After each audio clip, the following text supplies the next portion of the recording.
ദുഃഖവെള്ളി ദിനത്തിന്റെ പ്രത്യേകത എന്താ? ക്രിസ്തുമത വിശ്വാസികൾ ഏറ്റവും അധികം, ഒരു വർഷത്തിൽ ഏറ്റവും അധികം പ്രാർത്ഥന നിർഭരായിരിക്കുന്ന ദിവസമാണ് ദുഃഖവെള്ളി ദിനം. വലിയ നോമ്പിന്റെ ഏറ്റവും പ്രധാനപ്പെട്ട ദിവസം. ആ ദിവസം പ്രവൃത്തി ദിനമാക്കിയ ആളുകളാണ് ഇപ്പൊ കേക്കും പെസാപ്പായിട്ട് പോകുന്നത്. അപ്പൊ തന്നെ നമ്മൾ പറയുന്നത്, പെസാപ്പായിട്ട് നിങ്ങൾ പോയില്ലെങ്കിലും കുഴപ്പമില്ല, പിച്ചാത്തിയുമായി പോകാതിരുന്നാൽ മതി. അതിന്റെ ഈ രാജ്യത്ത് ഉദാഹരണങ്ങൾ ഛത്തീസ്ഗഡ് തൊട്ട് ചിറ്റൂര് വരെ ആ ഉദാഹരണങ്ങൾ വെച്ചിട്ടാണ് നമ്മൾ പറയുന്നത്.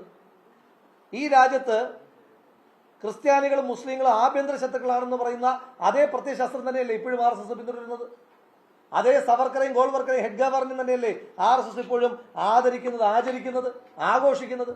അപ്പൊ അതുകൊണ്ട് ഈ രാജ്യത്തെ RSSകാരായിട്ടുള്ള ആളുകളല്ലാതുള്ള മുഴുവൻ മനുഷ്യന്മാരിലേക്കും വരും ദിവസങ്ങളിൽ അതിശക്തമായ അതിക്രമം അഴിച്ചുവിടുന്ന ഒരു ബൃഹത് പദ്ധതിയാണ് അവർക്ക്.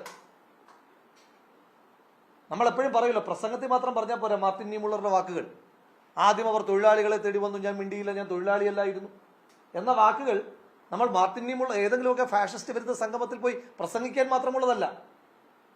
അവർ ആദ്യം മുസ്ലിങ്ങളെ തേടി വന്നു, ഇപ്പൊ ക്രിസ്ത്യാനികളെ തേടി വരുന്നു, നാളെ സിഖിനെയും പാഴ്സിയെയും ജൈനനെയും എല്ലാം അതിക്രമിച്ചതിന് ശേഷം RSSകാരല്ലാത്ത ഹിന്ദു മതവിശ്വാസികളിലേക്ക് കടന്നു വരും. ആ കടന്നു വരുമ്പോൾ ഈ രാജ്യത്ത് സംസാരിക്കാൻ അധികം ആളുകൾ ഉണ്ടാകില്ല. അതുകൊണ്ട് ഇപ്പോഴേ പ്രതിരോധിക്കണം. അതിനെ പ്രതിരോധിച്ച് പരാജയപ്പെടുത്തിയാൽ മതിയാകുള്ളൂ. ആ പ്രവർത്തനവുമായിട്ടാണ് നമ്മൾ മുന്നോട്ട് പോകുന്നത്.